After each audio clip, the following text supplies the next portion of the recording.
Liberalism, according to Fukuyama, is primarily a system to manage diversity.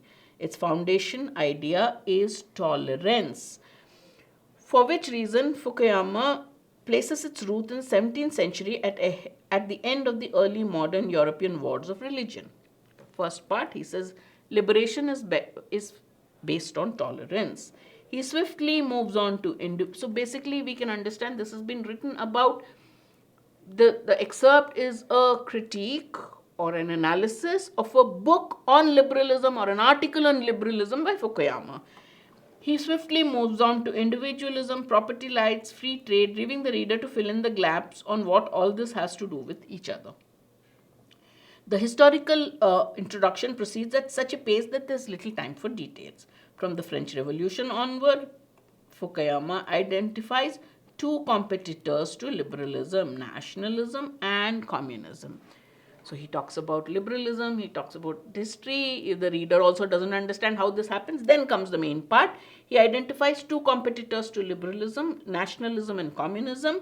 Social democratic practices are introduced in the same breath with communism but are clearly compatible with liberalism. That means, what is compatible with liberalism? Social democratic parties are aligned with liberalism. They can coexist with liberalism. That's my first paragraph done. Fukuyama's thesis from here will be that liberalism has a core idea, its emphasis on individual autonomy. The core idea of liberalism is emphasis on individual autonomy that works best in moderation but has been taken to the extremes that have in turn led to illiberal backlash. Liberalism's core idea is individual autonomy, which should be practiced in moderation. Unfortunately, liberals take it to the extreme, which is why there is a reaction to it. That's what I understood. Done. First, Fukuyama looks at economic thought, where neoliberalism and neolibertarianism took trust in individual economic freedoms to lengths that proved destabilizing. Gives the example first: economic thought. Economic thought gave economic freedom, but the economic freedom was so much that it led to destabilizing. Fukuyama believes that liberal critics of excessive state intervention are onto something. Well, they have a point. What is the point? Government support can incentivize dependent behavior. So those who criticize excessive state intervention in an individual, they have a point. When the state gives too much help and aid to the individual becomes dependent on the state. But that moderation is the key. Here also the key is moderation. Fukuyama looks favorably upon Scandinavian countries which tax their citizens and provide public goods. So he supports Scandinavian countries who follow a policy of taxing the citizens, also providing welfare measures. This is compatible with liberalism properly understood. This is, he says, what liberalism properly understood means. But it does not take away personal responsibility. It does not take away personal responsibility because you are giving tax. So it balances personal responsibility and freedom. That's what Fukuyama believes. Underlying destructive neoliberal policies was an anthropology that linked human well-being only to consumption. So what next he comes to a term: destructive liberal policies believed they lay focus on only consumption rather than production as well. So that was the problem. That was what he calls a destructive neoliberal policy that relied on spontaneous order rather than coordinated action. Didn't believe in coordinated action of a lot. It believed in spontaneous action of individuals. Again, Fukuyama is sympathetic to theories about efficient market and self-organization, but this theory also can be carried to the extreme. So I'm okay with efficient markets and self-organization, but shouldn't be carried to the extreme. So if you remember, the key word here is no extremes. That is wrong. Moderation, that is right. That's what Fukuyama seems to be telling throughout. Also, liberal economic theory rooted in individual has a difficult time accounting for intangible social goods such as respect, pride and solidarity. So liberal theory cannot really explain all these terms. They're not mistakes so much as blind spots. Individualism, though the result of a contingent history, is here to stay. Individualism is here to stay, but neoliberalism carried it to the extreme. It's good to think of individualism, but don't carry it to the extreme. So far for the neoliberal over-interpretation of individual autonomy. So the neoliberals over-interpreted the concept of individual autonomy or individualism. On the left, liberal thinking overshoots itself in the form of hyper-abstract notion of the self. It gives this hyper-abstract, it's not just abstract, it's overly abstract notion of the self.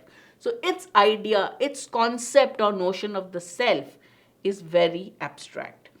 That is the substrate of this autonomy. Substrate, sub means something that lies below. So you're talking of individual autonomy, but liberals have this very abstract notion of the self which forms the basis of this concept of autonomy. In John Rawls, the dominant theoretician of contemporary liberal ideas about justice, the persons whose choice are the basis of social contract have been stripped of all their contingent qualities. Fukuyama agrees with critics who accuse Rawls of relinquishing any substantive notion of good life in favor of unconstrained choice. What can you make from this? So there is this John Rawls, who's a contemporary liberal. Fukuyama agrees with John Rawls's critics. What does he say? He says John Rawls has focused too much on unconstrained choice. Individuals should have limitless choice without any restrictions. And he says in pursuing this concept, he has totally ignored the notion of good life. So if you just have choice and choice and choice, it doesn't necessarily result in good life. That balance is not there. Rawls focuses too much on unrestrained, unrestricted choice and ignores the notion of good life. Are we not supposed to value a public, spirited, studious, hardworking person more than a good-for-nothing, weed-spewing social media addict? So basically he says, one side you have work, you have good life which comes from certain principles. On the other side, you have, it's my choice to do what I want. So Fukuyama gives the question, would you not prefer a hardworking person rather than somebody who just does this? But Rawls' theory, he gasps, would not allow us to judge these two people differently. Got it? So basically Rawls ignores the idea of good life and he focuses too much on unrestricted choice of an individual to live life as he wants. The last paragraph of the passage is the toughest. Read it. If you don't understand it, just go ahead. If there's a question on this, we'll come back to this.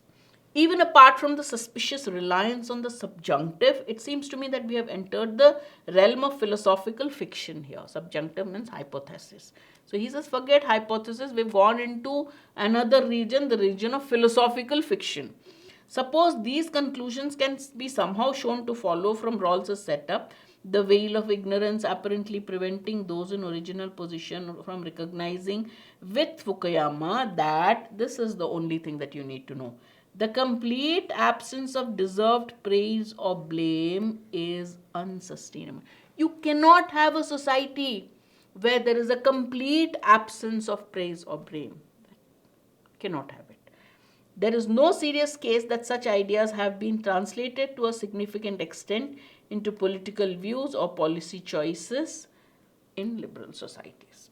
Okay, these have not been sustainable, these have not been applicable. That's what we interpret. Question 16. All of the following statements may be considered valid inferences from the passage except. That means 3 can be inferred, 1 cannot be inferred. We are looking for one which is either irrelevant, not true. According to the passage, you've got your answer. According to Fukuyama, liberalism is the primary system that can manage diversities in societies. He said something about diversity in societies and toleration. We'll go back to that. Fukuyama has given conditional support to efficient markets and self-organization. He is in support, but in moderation. So conditional support. Yes, 2 can be a valid inference. Individualism took root due to fortuitous circumstances. Has he said that? We'll go back to the passage to see A or C.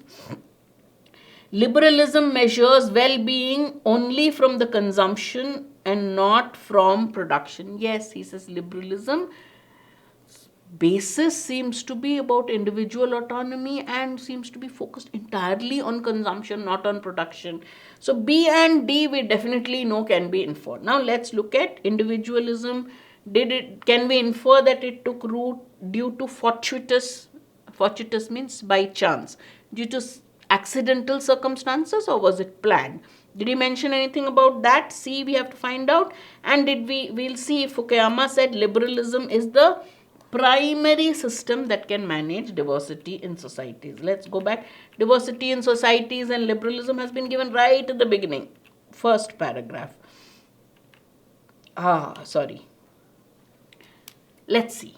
Liberalism, according to Fukuyama, is primarily a system to manage diversity. Primarily a system to manage diversity means it's predominantly a system that manages diversity, or mainly a system, but he does not say it is the main system. Primary system is different from primarily a system. This is primarily the reason for doing it. Means this is mainly the reason for doing it, as opposed to this is the primary reason for doing it. You understand? So he didn't say it is the primary system. He said it's mainly a system, mostly a system which does this. So I now have my answer, but let us see where he talks about individualism and fortuitous circumstances. He has mentioned it.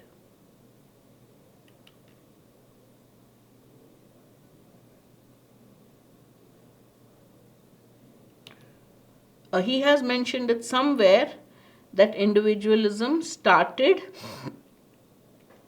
because of accidental circumstances. But I already have my answer, so I don't have to really search for the other one. Alright, so he didn't say this, so this is the one that cannot be inferred. Therefore, my answer is A.